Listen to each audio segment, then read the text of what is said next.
നീ പേടിക്കണം സുധേ. ഇവളെ എന്തെങ്കിലും ചെയ്യോന്നല്ലേ നിന്റെ പേടി? ചെയ്യും.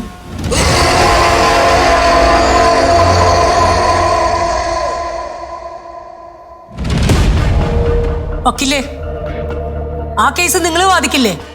ഇതുവരെ ഏറ്റെടുത്ത എല്ലാ കേസും വക്കീല് ജയിച്ചിട്ടേ ഉള്ളൂ. ഈ കേസും വക്കീല് ഏറ്റെടുക്കും, ഇല്ല വക്കീലേ? എല്ലാരും കൂടെ ഉപദ്രവിച്ച് ആവണിയെ ഇല്ലാതാക്കി ആ കേസും കൂടെ എന്നെ കൊണ്ട് വാദിപ്പിക്കരുത്. ഇവളെ കൊല്ലില്ല വക്കീലെ, ഇവള് ജീവനോടെ ഉണ്ടാവും. ഇവളെല്ലാം അനുഭവിക്കണം. മരിക്കുന്ന സുഖമുള്ള പരിപാടിയല്ലേ? ചേച്ചിക്ക് ഇപ്പൊ സമാധാനായില്ലേ? ഇവരാരും എന്നെ കൊല്ലില്ല. ചേച്ചി ധൈര്യമായിട്ട് പൊയ്ക്കോ. ഇതെന്റെ അശ്രദ്ധയിൽ പറ്റിപ്പോയതാ. ഇനി ഞാൻ ശ്രദ്ധിച്ചോളാം.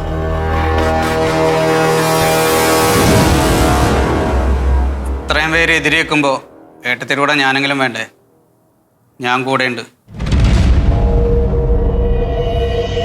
നിങ്ങൾക്ക് എന്താവശ്യം ഉണ്ടെങ്കിലും നിങ്ങൾ എന്നെ വിളിച്ചോ, ഞാൻ വരും. ഇവിടെ കയറ്റിയില്ലെങ്കിലും ഞാൻ വരും. ഇപ്പൊ നീ ഈ കുഞ്ഞിനെ പ്രസവിക്കേണ്ടത് എന്റെയും കൂടെ ആവശ്യമാണ്. ഇനി നിനക്ക് ഈ വീട്ടിൽ നിൽക്കാൻ എന്തെങ്കിലും ബുദ്ധിമുട്ടുണ്ടെങ്കിൽ നീ എൻ്റെ കൂടെ പോരെ, നമുക്ക് എൻ്റെ വീട്ടിൽ നിൽക്കാം.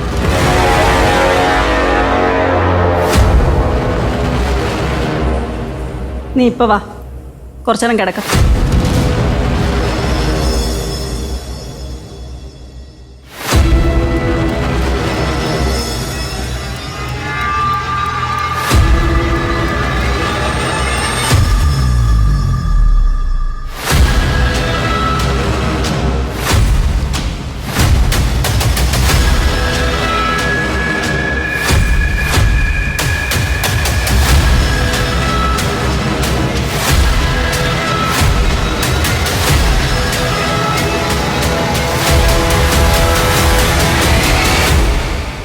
യശോദാമ്മയ്ക്ക് എങ്ങനെ ഇത്രയും മാറ്റം ഉണ്ടായത്?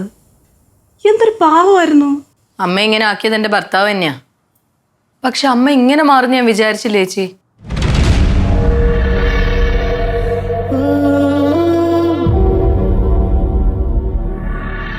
ഏട്ടത്തിക്ക് ഓർമ്മയില്ലേ അച്ഛനുണ്ടായിരുന്ന സമയത്ത് അമ്മയുടെ സ്വഭാവം എങ്ങനെയായിരുന്നു? യശോദാമ്മയ്ക്ക് ഫ്ലാഷ് ബാക്ക് ഉണ്ടോ? ഡ്രാക്കുള എന്ന് അമ്മയെ പണ്ട് വിളിച്ചിരുന്നത്. അച്ഛന്റെ മരണശേഷ കുറച്ചൊന്ന് ഒതുങ്ങിയത്. എന്ത് ഡ്രാക്കുളയാണെങ്കിലും ശരി, നിന്നെ ഇനി ഉപദ്രവിച്ച എന്നെ തടയാൻ നിൽക്കരുത്. എല്ലാത്തിനെയും ഞാൻ അഴിയണ്ണിക്കും. അമ്മയ്ക്ക് ശ്വാസം മുട്ടൊക്കെ ഉള്ളതാണ്. സാരമില്ല, കുറച്ച് ശ്വാസം മുട്ടട്ടെ. ഞാൻ വീണ്ടും പറയാം ആവണി, എന്തുണ്ടെങ്കിലും എന്നെ വിളിക്കണം. വിളിക്കാൻ ചേച്ചി. പ്രകാശ, ഞാൻ കൂടെയുണ്ട് ചേച്ചി. ഇത്രയും കണ്ണിച്ചോര ഇല്ലാത്തവരാണ് ഇവിടെ ഉള്ളവരെന്ന് എനിക്ക് അറിയില്ലായിരുന്നു. പ്രകാശ, ഇതിന്റെ പേരിൽ നീ ഇനിപ്പോയി അഞ്ജുനോട് വഴക്കൊന്നും ഇട്ടേക്കരുത്. ഞാൻ പിന്നെ മിണ്ടാതിരിക്കണോ? മിണ്ടാതിരിക്കണം. തൽക്കാലം വഴക്കൊന്നും വേണ്ട കേട്ടോ. എന്നാ ഞാൻ ഇറങ്ങട്ടെ. എന്റെ ആരോഗ്യം ശ്രദ്ധിക്കണം കേട്ടോ. പ്രകാശ, ഇറങ്ങുക. ഏട്ടത്തി എന്തായാലും റെസ്റ്റ് എടുക്ക്. ശരി.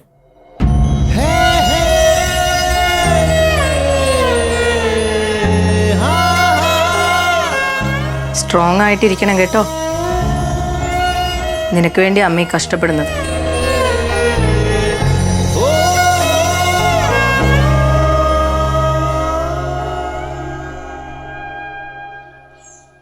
ജസ്റ്റ് മിസ്സാ. ഇനി സ്റ്റെപ്പ് ഇറങ്ങുന്ന പോലും സൂക്ഷിച്ചു വേണം, ഇല്ലെങ്കിൽ കുഞ്ഞു പോവും.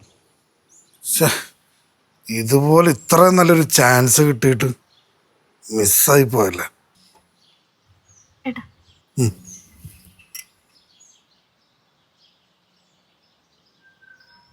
ഏട്ടത്തി പറഞ്ഞ പോലെ കുഞ്ഞിന് കുഴപ്പമൊന്നുമില്ലേ? കുഴപ്പമില്ലാന്നങ്ങനെ തീർത്ത് പറയാൻ പറ്റില്ല, കുഴപ്പമൊക്കെ ഉണ്ട്. ഇവളുണ്ടല്ലോ വക്കീലെ, വേറെ എവിടെയോ ജനിച്ചു പോയതാ. ശരിക്കും എൻ്റെ പെങ്ങളായിട്ട് ജനിക്കേണ്ടായിരുന്നു. എവിടെ ജനിച്ചാലും ഇപ്പൊ ഏട്ടന്റെ പെങ്ങളായിട്ട് തന്നെ വന്നില്ലേ? അതുകൊണ്ട് എൻ്റെ കൂടെ നിൽക്കാൻ ഒരാളായി. പക്ഷെ നിന്റെ കെട്ടിയോനാണ്.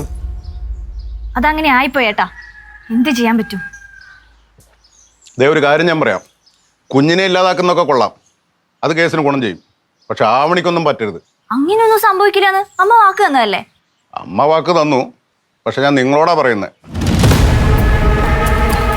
ഇന്ന് ആവണിക്ക് ബ്ലീഡിങ് ഉണ്ടാവാത്തതുകൊണ്ട് വലിയ കുഴപ്പമില്ല. പക്ഷെ ബ്ലീഡിങ് ഉണ്ടായ ആള് തന്നെ തട്ടിപ്പോകും. അത് ശ്രദ്ധിക്കണമെന്നാണ് ഞാൻ പറഞ്ഞത്. ശ്രദ്ധിക്കാൻ വക്കീലേ. ശ്രദ്ധിക്കണം, ഇല്ലെങ്കിൽ ആങ്ങളെയും പെങ്ങളും അകത്ത് കിടക്കും.